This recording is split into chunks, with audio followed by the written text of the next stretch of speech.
Bonjour mes amis, bonjour, Wendy. C'est un récit de nuit. Alors je bois mon café avec vous et je pense que cette nuit, parce que j'aurai beaucoup d'histoires à vous raconter, des histoires exotiques dans des pays lointains, mais nous allons nous attaquer à l'exotisme du temps. Je vais vous raconter une brève histoire. Exotique parce que une histoire du passé. Un passé qui s'effiloche, qui s'effrite.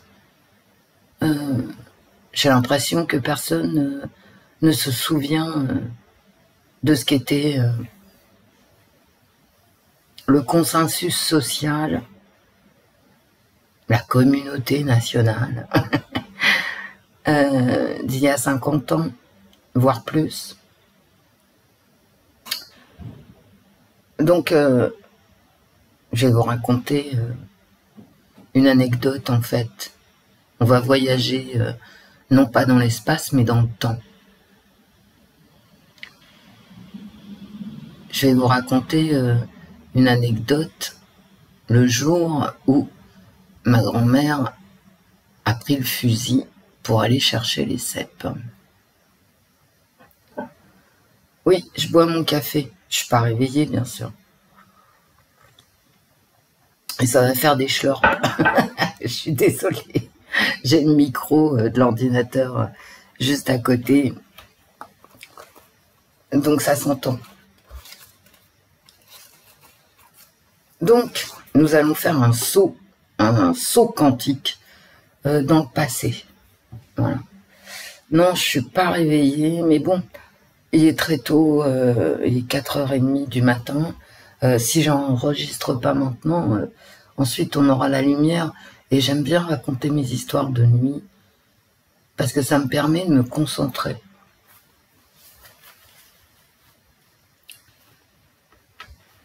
Donc, on retourne en arrière, voyez.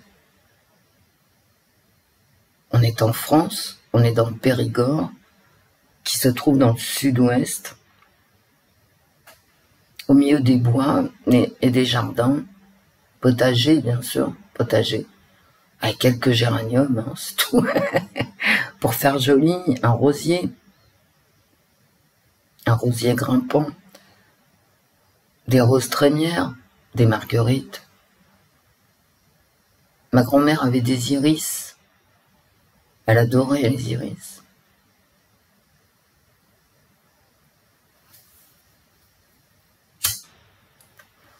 J'étais une petite fille.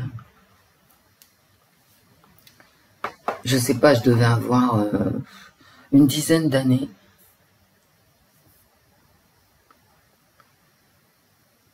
C'est pas clair pour moi, vous voyez, je peux pas vous dire si j'avais 8 ans ou si j'avais, mais j'avais pas 12 ans. Non, non. Vous savez, à 12 ans, moi j'étais une adulte. Hein. J'étais traitée comme telle et j'avais les responsabilités d'une adulte. Donc je sais que j'avais pas 12 ans, parce que sinon l'histoire ne se serait pas passée comme ça. C'est évident. J'aurais pris les choses en main. Je vais vous parler d'un petit dérapage. Bon, et c'est éclairant au niveau de ce qu'étaient les rapports hommes-femmes et ce qu'était la vie en général.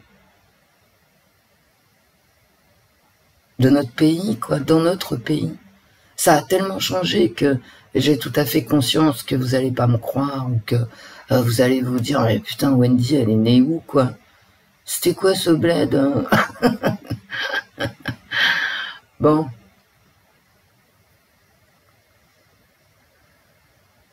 Donc il y a quelque chose qui est plus important que tout. Quand on habite dans le Périgord, en noir, ce sont les cèpes. Ça, il faut le savoir. Voilà. Là où il y a des cèpes, hein, on n'a plus d'amis. Hein, voilà. C'est la jungle. Voilà. Et je peux vous dire que même encore maintenant, c'est la jungle. Hein. Quand t'as un coin à cèpe, tu le donnes à personne, hein, c'est secret défense. Hein. Sous la torture, tu ne dis rien. Et pourquoi? Parce que vous savez, quand j'étais une petite fille, d'accord, les cèpes c'était cher, mais c'était surtout rare. Les cèpes c'est rare. Bah, moi je vous parle des bolets de Bordeaux, hein, pas du cèpe merdique qui vient de Tchécoslovaquie. Je veux dire du vrai, hein, qui apparaît dans les chênes verts. Vous savez, là où il y a les fées en fait, hein. Le petit peuple des forêts. Euh, donc, au milieu des fées, arrivent les cèpes.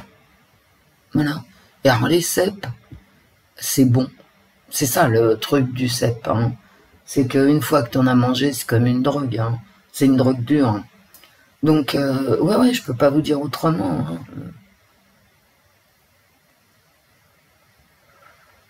Et nous, dans le Périgord noir, à l'époque des cèpes, bah écoutez, on partait tôt le matin, de plus en plus tôt le matin, à la saison, parce que sinon le voisin il allait te piquer tes cèpes. Alors c'est pas les tiens bien évidemment, mais il y a des coins à cèpes.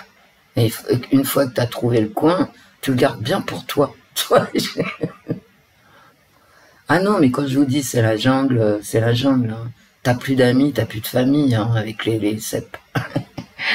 Alors effectivement, quand j'étais petite, c'était déjà très cher. Il y en a à Paris, hein, pour ceux qui habitent à Paris.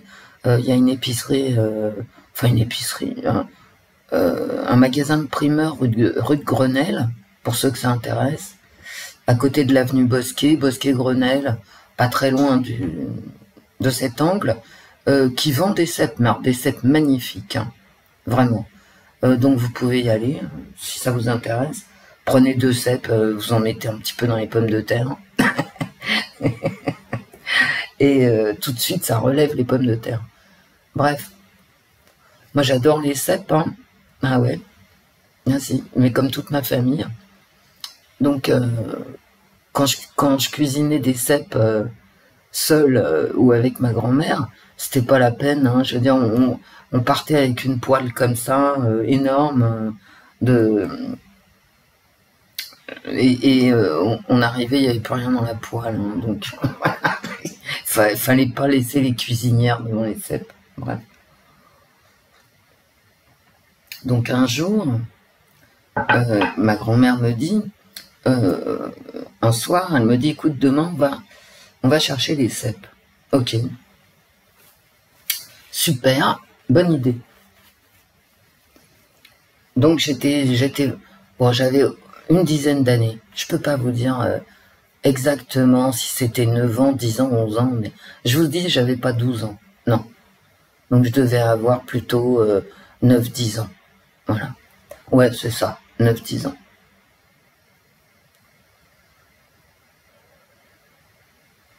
Donc, en pleine nuit, c'est-à-dire, là il est 4h, il est 4h32 exactement, donc vers 4h du matin, ouais, même 3h30, hein, 3h30, 4h, ouais. Ma grand-mère me réveille, elle me secoue, moi à l'époque j'étais une bûche, hein. Même encore maintenant, quand je dors, il peut y avoir un orage, des coups de feu, ce que vous voulez, rien ne me réveille, bref, donc à 3h, 3h30 du matin, elle me réveille, je m'habille. Faut savoir qu'à l'époque, les douches, non. Déjà, on n'avait pas de salle de bain. C'était l'évier et eau froide. Donc, non, on n'avait pas de salle de bain ni d'eau chaude à l'évier.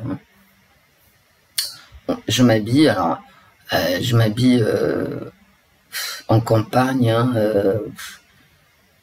moi, j'avais souvent des shorts parce que je grimpais aux arbres, je faisais du vélo, bon.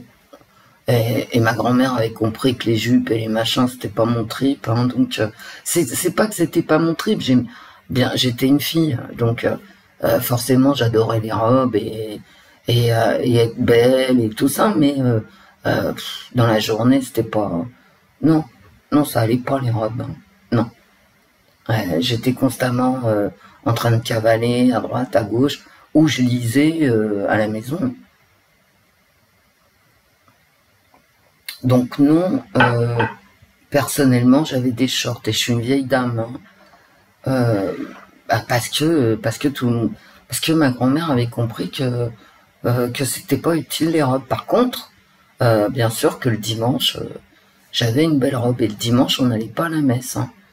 Parce que nous, dans ma famille, on n'est pas des grenouilles de bénitier. Je vous expliquerai ça aussi dans la France profonde. On croyait en Dieu, on allait aux processions. Procession avec la Vierge à Téignac, à pied bien sûr. On allait à la messe de Pâques, mais c'est à peu près tout. Hein. C'est moi qui me suis intéressée à la religion et ma grand-mère m'a suivi, notamment la semaine pascale que j'adorais moi, toute cette semaine de Pâques, mais dans ma famille non, on n'était pas des grenouilles de bénitier. Bref, tout ça pour vous dire que j'étais une vraie fille, hein, qui attendait le prince charmant, forcément, mais que je n'étais pas habillée en fille. Et c'était mieux, hein. Et ça me posait aucun problème de toute façon. Aucun, zéro. Hein. Je vous le dis parce qu'avec toutes ces histoires de genre et tout ça, c'est intéressant de le noter, d'accord. Mais ouais, c'était zéro problème. Zéro problème. Donc, elle me réveille. Il faut savoir que dans cet univers rural et arriéré, il n'y avait pas de clôture. Hein. Il n'y avait pas de clôture au jardin, potager. Les gens ne volaient pas. Non. Quand on avait besoin d'un chou chez le voisin, admettons, il n'était pas là, on prenait le chou, sans vergogne, mais le lendemain, on allait le voir et on lui portait 2 salades. Et on lui disait, écoute, je t'ai pris un chou, je te donne 2 salades. Voilà. Et c'était... et il disait merci. Bon, en général, on faisait quand même attention. Si lui... qu'est-ce qu'il a dans son jardin potager? Qu'est-ce que j'ai dans mon jardin potager? Qu'est-ce qui lui ferait plaisir? Puisque il ne le cultive pas. Il y avait quand même une énorme politesse, hein, ce qu'on appelait le savoir-vivre, hein, c'est tout, le savoir-vivre. Mais on ne volait pas, même quand personne ne regardait. D'accord. Avec les poules et les œufs, on faisait pareil. Si par exemple, les poules n'avaient pas donné, on n'avait que 4 œufs et il nous en fallait 6, on allait prendre 2 œufs, mais par contre, le lendemain matin, on allait rendre les œufs. Et on en mettait toujours un 3e pour le geste. Vous savez, le geste. Non, mais vous savez plus, parce que c'est c'est fini, tout ça. Moi, je me marre, hein, vraiment.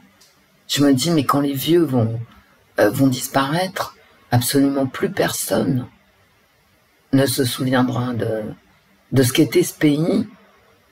Il y a ne serait-ce que 50 ans, même 40 ans parfois par zone géographique. Personne ne s'en souviendra plus. Faudra lire Maurice Genevoix, et personne ne lira Maurice Genevoix, bien évidemment. Parce que, n'est-ce pas, c'est pas marrant, il n'y a pas de scène de cul, il n'y a rien. Donc personne va s'emmerder à lire Genevoix. Hein, on est bien d'accord. Bon. Ni d'ailleurs Balzac ou Flaubert, bon. Ni Anatole France. Anatole France qui est quelqu'un d'extraordinaire, et même humainement extraordinaire, mais bon, passons. Et donc, c'est la nuit, il y a la lune. Alors la lune, vous savez, les nuits de lune à la campagne, mais on y voit comme... Alors bon, évidemment, il ne faut pas qu'il pleuve, qu'il y ait des nuages partout, mais une nuit, admettons du mois d'août, une nuit de pleine lune, claire, c'est-à-dire sans nuages, sans pluie, mais on y voit comme en plein jour. Hein. Ben oui, on voit les étoiles et tout, c'est très lumineux la nuit, voilà, c'est ce que je voulais vous dire. C'est très lumineux, mais comme je suis pas réveillée, je me perds dans les méandres. Donc nous sortons de la maison, il n'y a pas de clôture, d'accord? C'est la nuit, et on y voit, parce que la nuit, on y voit. La nuit n'est pas sombre. Bien sûr, c'est sombre, mais bon. Tu vois où tu mets tes pieds, quoi. Et ma grand-mère prend le fusil. Un panier à cèpe, un panier en osier, je rigole pas, avec une anse en osier, avec un torchon au fond du panier, et le fusil. Mais je lui dis, mais pourquoi tu prends le fusil? Elle me dit, mais parce qu'on va dans un bois, et que les bois sont habités. Non, je vous le dis, imprimez-le dans votre mémoire. Et elle met le fusil à l'épaule, hein, avec la lanière. Le fusil de chasse hein, du grand-père qui était décédé, c'est-à-dire de mon arrière-grand-père, moi. Le fusil de chasse. Le panier, et hop. Et là, on monte sur les coteaux, parce que en face de la maison où je suis née, il y avait des coteaux, un coteau, donc ça montait. Et nous voilà partis dans les prés, dans les potagers des voisins, mais surtout dans les prés. On passe devant des maisons qui appartiennent à des gens. Des sortes de fermes. Il y a une très belle maison qui est là, qui est toujours là d'ailleurs. Vraiment une très très belle maison. Avec des chiens. Ma grand-mère, les chiens, rien à foutre, toute sa vie. Hein. Ma grand-mère, c'est le genre à « Oh, regarde Wendy, comme elle est belle cette maison. Tiens, on va aller regarder le jardin. » Je sais pas ce qu'il me fait, mon ordinateur me fait des blagues. Attendez. On va aller regarder le jardin. Et là, ma grand-mère, elle ouvre le portail, qui est n'importe quel chien, n'est-ce pas? Elle s'en fout. Elle me dit, mais non, il est gentil. Elle m'a fait ça partout, hein, partout. À Arcachon, au puits, absolument partout. Bref. Donc, il se passait jamais rien d'ailleurs, elle avait raison, grosso modo. Donc, on passait devant les maisons, et on montait dans les prés, ça sent bon. Vous savez, il y a quelque chose qui s'est perdu, c'est l'odeur. Hein. Je suis représentante de la dernière génération qui aura respiré l'air embaumé après qu'on ait fauché les blés à la faux. C'est une odeur, mais c'est une odeur paradisiaque, j'ai rien d'autre à dire. Plus personne ne connaît cette odeur. Mais bon, c'est dommage, hein. On perd quelque chose. Bon, c'était un petit champ de blé, bien évidemment. Hein. Mais bon, extraordinaire. Et donc, on monte, et puis à un moment donné, il n'y a plus de maison, il n'y a plus que des prés. Et au loin, il y a un bois.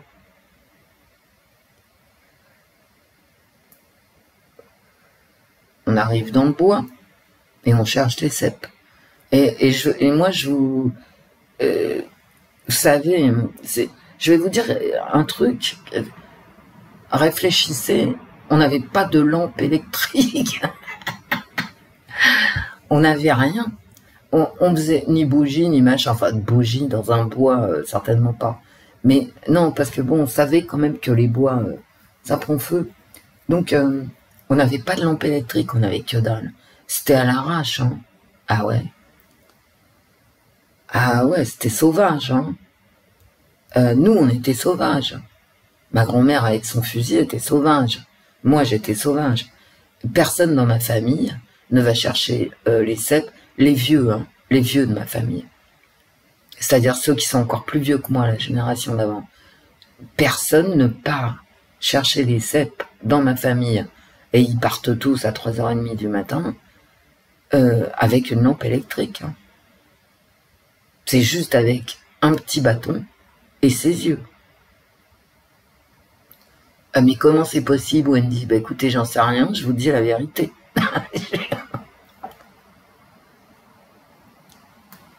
La vérité, c'est qu'on y va comme ça.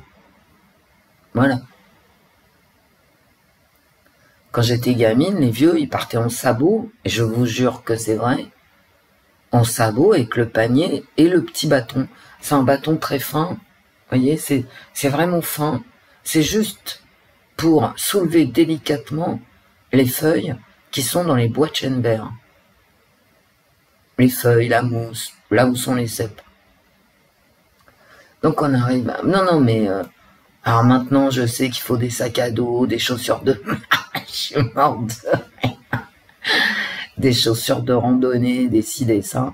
Non, à l'époque, c'était un panier, un torchon dans le panier, un fusil, un petit bâton. Et au pied, ben, des savates de corde. Hein. Ou des vieilles chaussures en cuir. Si on voulait éviter la rosée. C'était le cas de ma grand-mère, elle mettait une vieille paire de chaussures en cuir. Moi, je me souviens plus de ce que j'avais, donc j'ai pas la... En tout cas, on n'avait ni basket, encore moins chaussures de randonnée, on n'avait rien. Je sais pas du tout ce que j'avais au pied, mais pas grand-chose. Hein. Bon, certainement des sandales. Ouais. Et donc, on va dans ce bois, on commence à chercher nos champignons, on en trouve une dizaine, je me souviens, il y en a... Parce que bon, quand tu trouves un cèpe, c'est une joie extraordinaire. Donc, on traverse le bois. Et puis,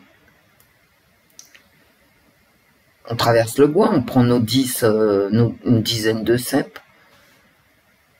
Et puis, tout à coup, on tombe sur un mec. Un homme. Et cet homme se met à crier à la cantonade. On voyait juste la silhouette. Hein. Je sais pas, une silhouette à combien? 20 mètres? Attendez que je dise pas de conneries. 15 mètres. Ouais, à peu près. On voyait pas son visage. Il avait un fusil, lui aussi. Parce que, vous savez, les bois sont habités. Les bois ont toujours été habités. Depuis le Moyen-Âge, depuis les Grecs, depuis les Romains, il y a des gens dans les bois. Et il nous dit, et il hurle, vous êtes chez moi, dégagez ou je vous tire dessus. Et il monte son fusil. Ma grand-mère, elle se démonte pas. Moi, je dis à ma grand-mère, viens, on se casse. Hein. Enfin, je lui dis pas, on se casse, parce qu'à l'époque, je ne parlais pas comme ça. Hein. Je lui dis, viens, partons, il va nous tirer dessus. Et le gars continue à hurler, lâchez les cèpes, vous volez des cèpes, les cèpes sont à tout le monde, hein, puis il n'y a pas de clôture dans les bois. Hein. Vous volez les cèpes et tout ça. Oh, ma grand-mère, se faire traiter de voleuse, c'était pas trop son truc. Hein. Et le gars nous dit, je vais vous tirer dessus. Ma grand-mère a fait quelque chose d'extraordinaire, je trouve. Elle prend son fusil, elle met en joue et elle lui dit, c'est toi, Jean-Pierre? Toi, t'es un voleur, Jean-Pierre? Si tu continues, moi, je te tire dessus. En hurlant. Enfin, en hurlant. Ma grand-mère ne hurlait pas, mais elle a crié. Elle l'a traité de voleur. Jean-Pierre, vous vous rendez compte, à l'âge que j'ai, je me souviens encore du prénom de ce type dont je n'ai jamais vu le visage. Hein. Non. Mais je sais qu'il y a un Jean-Pierre, qui doit être mort maintenant, bien évidemment, qui est passé à côté d'un coup de fusil. Et elle lui dit, c'est toi? Elle lui dit, moi, c'est... Alors, je vais pas vous dire le nom de ma grand-mère, mais je suis... Voilà. Et le gars lui a dit, c'est toi? Mais pourquoi tu viens voler mes cèpes? Elle lui dit, mais c'est pas tes cèpes. Elle lui dit, recule ou je te tire dessus. Recule ou je te tire dessus. Et elle l'avait en joue. C'est-à-dire, elle a pris le fusil, elle a visé, et elle visait le gars. Bien sûr, le fusil, il était armé. Hein. Ouais, bah ouais. C'était pas un fusil pour faire joli. Bah le gars, il a reculé, hein. Et on n'en a plus entendu parler. Et j'ai dit à ma grand-mère, mais pourquoi tu fais ça? Tu te rends compte, si lui aussi il avait mis en joue, il nous avait tiré dessus, tu serais morte. Et elle m'a dit, mais n'importe quoi. Je le connais, n'importe quoi, c'est un pauvre type. Bon, elle parlait pas comme ça non plus. Hein. Elle m'a dit, mais c'est quelqu'un qui vaut rien, je le connais, et de toute façon, bah bien sûr que je lui tire dessus. Bon, bref, vous voyez, il y avait pas plus gentil que ma grand-mère. Vraiment. Il n'y avait pas plus poli et civilisé que ma grand-mère. D'ailleurs, quand ma grand-mère est morte, toute la ville est allée à son enterrement. Je vous jure que c'est vrai. Et ma grand-mère est morte très vieille, et pourtant les gens se sont déplacés. Moi, je pensais qu'il y aurait personne à son enterrement, il y avait tout le monde. Parce que ma grand-mère, c'était ma grand-mère. Elle était connue partout. Moi, quand je passe, je peux aller maintenant dans cette ville, et si je me balade sur les trottoirs, il y aura quelqu'un pour m'arrêter, pour me dire « Ah, c'est vous, vous êtes la petite fille de... voilà. Parce que ma grand-mère, c'était un personnage. Aimé, respecté. Aimé et respecté. Et très aimé. Non, je tiens à le dire, parce qu'une dame qui est très élégante et très belle, d'accord? Ce qui a beaucoup aidé à être aimée et respectée, parce que elle avait un physique, de reine. C'était une reine, ma grand-mère.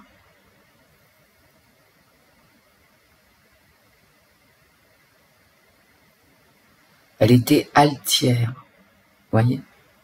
Altière. Donc voilà les femmes de la génération de ma grand-mère.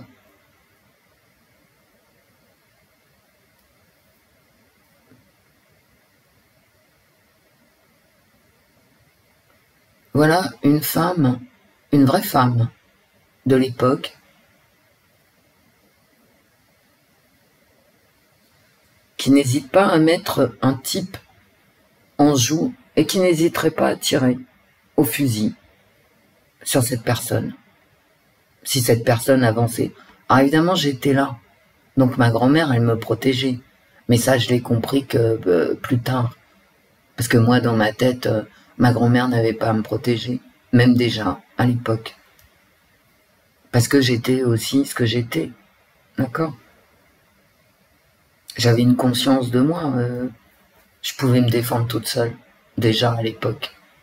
Mais après, j'ai compris que ma grand-mère, si elle avait mis le gars en joue, c'était aussi parce qu'elle avait avec elle pendu à son tablier, parce qu'elle était en tablier, forcément, elle avait une petite fille. Et que quand on tombe sur un type avec un fusil, on protège la petite fille, ok? Et que c'est aussi à cause de moi qu'elle était prête à tirer. Mais ça, je l'ai compris que très tard. Pendant des années, je me suis dit, mais enfin, pourquoi ma grand-mère, donc si civilisée, altière et gentille, a mis ce type en joue, quoi, prête à tirer. Elle l'a envoyé vraiment péter, le mec. Hein. Elle lui a dit, dégage ou je te tiens dessus. C'est exactement ce qu'elle lui a dit. Et comme j'étais témoin, voilà, je témoigne.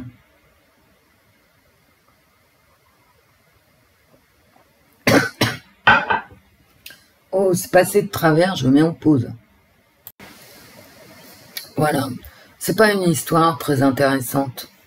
Mais c'est pour vous montrer, vous savez, ces histoires de genre et tout ça. Dans la campagne, je vous en parlerai. Qu'est-ce que c'est qu'une femme? Qu'est-ce que c'est qu'un homme? Quand moi je suis née. Alors déjà, quand je suis née, moi, on voulait pas de fille. Hein. C'était encore une époque où avoir une fille, c'était pas une bonne idée. Hein. Quand je suis née, moi, à l'âge que j'ai, il y avait, en général, quand il y avait une naissance de fille, on disait ce n'est qu'une fille. Il y avait une déception. On voulait des garçons. Alors je sais que parmi vous, beaucoup ne sont pas nés dans une société aussi arriérée que celle où moi je suis née. J'en ai conscience. Il y en a qui sont nés chez les bourgeois à Paris. Je ne sais pas comment ils vivaient la naissance d'une fille. Moi je vous dis, dans le milieu rural du Périgord noir de l'époque, c'est-à-dire sans route, sans rien, sans téléphone, sans que dalle, voilà comment était accueillie une fille. Ce n'est qu'une fille. J'ai une voisine, quand sa fille est née, elle a dit, vraiment, elle a dit, ce n'est qu'une fille, ce ne sera qu'une pauvre créature, elle sera toujours esclave. Voilà l'ambiance. Bon alors maintenant, est-ce pour autant que les femmes, parce que de bébé-fille, tu passes à femme hein, quand même, assez rapidement dans les milieux campagnards arriérés, parce que la vie est dure, hein, tout simplement. Est-ce que pour autant ces femmes se sentaient esclaves des hommes, hein, sous-entendu? C'est compliqué à expliquer, oui et non. Et non, quoi. Non, bien sûr, hein, pas déconner non plus. Mais oui, dans un certain sens. D'où cette notion qui a complètement disparu de ce pays, du bon mari. Parce qu'à l'époque, on se mariait. Moi, quand j'étais petite, je demandais à ma grand-mère, est-ce que je suis belle? Est-ce que quelqu'un m'aimera? Est-ce que je trouverai un mari? Mais j'avais 8 ans, hein, parce que je lisais les contes pour enfants, puis parce que j'étais une fille. Hein. Donc, à 8 ans, Wendy, elle voulait être jolie, elle voulait plaire aux garçons, et pas vraiment plaire aux garçons, c'est faux, je raille. Elle voulait trouver un mari, un prince charmant, voyez. Et donc, elle savait qu'il fallait être belle, voilà. D'abord belle, peut-être intelligente, mais ça, c'est une notion qui est apparue plus tard. Surtout belle. Parce que dans les contes de fées, la fille, elle est belle. Donc, tu te dis, bah, si elle est moche, prince charmant, il va pas lui faire de bisous, hein. Donc, moi, quand j'étais petite, je demandais à ma grand-mère, est-ce que je suis belle? Est-ce que tu crois que un jour je me marierai? Sous-entendu, est-ce que je serai assez belle pour qu'un homme me demande en mariage? Moi, c'était ce que je voulais quand j'étais petite. Quand j'avais 7-8 ans, 6, 7, 8 ans, ouais. Peut-être 9 ans, je sais pas. Peut-être 9 ans, ouais. On va dire entre 5 et ouais, une dizaine d'années, même pas 11 ans, hein, même pas, non. Mais peut-être jusqu'à 11 ans, entre 5 et 11 ans. Moi, mon but dans la vie, c'était qu'un prince charmant me trouve suffisamment belle pour me demander en mariage. C'était ça mon rêve. Et après, j'aurais des enfants, et voilà. Bon, évidemment, j'ai pas fait ça du tout, du tout, mais ça me paraissait logique. Et donc, on avait la notion du bon mari. Alors, le bon mari, bah, c'est celui qui travaille, c'est-à-dire ramène l'argent à la maison et ne dépense pas sa paye au café, c'est-à-dire dans l'alcool ou le jeu, et qui ne te trompe pas, qui est fidèle, qui va pas faire d'autres enfants à la voisine. Parce que à l'époque, dans ces milieux ruraux, quand moi j'étais vraiment petite, les grossesses non désirées des amants, ça existait quand même, et c'était dramatique. Hein. C'était dramatique pour l'enfant, hein, voilà. C'était dramatique pour la femme. C'était une horreur. Je pourrais vous en parler, mais il y a quelque chose chez moi qui se refuse à vous parler de ça, parce que d'abord c'est vrai, mais c'est poignant, ça arrache le cœur. Mais des histoires dramatiques comme ça, j'en ai connu. Et c'est tellement triste que je me dis pourquoi faire un récit de nuit en parlant de choses tristes. Là, cette histoire avec ma grand-mère et le fusil, c'est pas triste, c'est la vie. C'est comme ça la vie, parfois, même quand on est extrêmement civilisé et belle et le cœur sur la main, eh ben parfois, il est nécessaire de prendre le fusil et de menacer les gens. Voilà, c'est tout. Et si ma grand-mère a fait ça, c'est pour protéger la petite fille que j'étais. Petite fille sidérée que sa grand-mère puisse aller jusque-là, et qui était elle-même, c'est-à-dire moi, j'étais absolument persuadée de pouvoir m'en sortir toute seule. Ce qui, bien évidemment, n'est pas forcément vrai. Voilà, mes amis, je sais que mes histoires, il y en a qui sont intéressantes, il y en a qui ne le sont pas.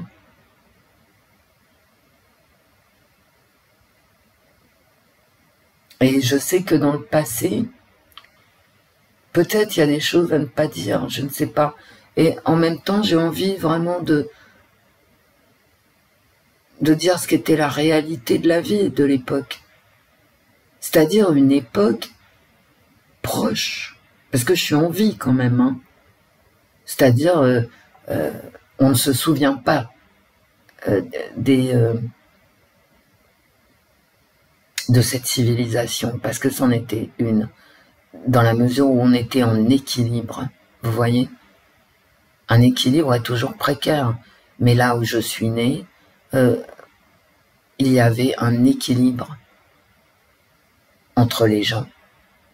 Et quand il n'y en avait pas, quand à un moment donné, dans cette tribu rurale que forme une petite ville de campagne, quand il y a un déséquilibre, la tribu se débarrasse du déséquilibré. Et ça, je pourrais vous raconter des histoires. C'est assez marrant, quoi. Parce que la tribu d'une ville rurale de l'époque, ça forme vraiment un tout, quoi. En équilibre, forcément c'est instable. Et dès qu'il y a quelqu'un qui apporte un déséquilibre, il y a une exclusion. Il n'y a pas une mise à mort. Hein. Non, c'est soft. Mais en même temps, c'est cruel. On exclut. On exclut pour conserver cet équilibre. Je pourrais vous expliquer tout ça. Est-ce que ça a un intérêt? Je ne sais pas. Ça a certainement un intérêt sociologique, mais est-ce que ça vous intéresse? Je ne pense pas. Bon, je vais vous faire des bisous. Oh, c'est pas grave, hein, si cette vidéo n'est pas regardée, c'est pas grave. Je vous fais plein de bisous, je pense à vous. Je reviendrai peut-être pour un tirage. Quelle heure est-il? Il est 5h03. Et ben maintenant, ça va être l'aube. Voilà, l'aube. Il n'y a pas de bruit, c'est super. Au revoir mes amis. Au revoir, Wendy. Je vous embrasse très très fort, très fort. À très vite.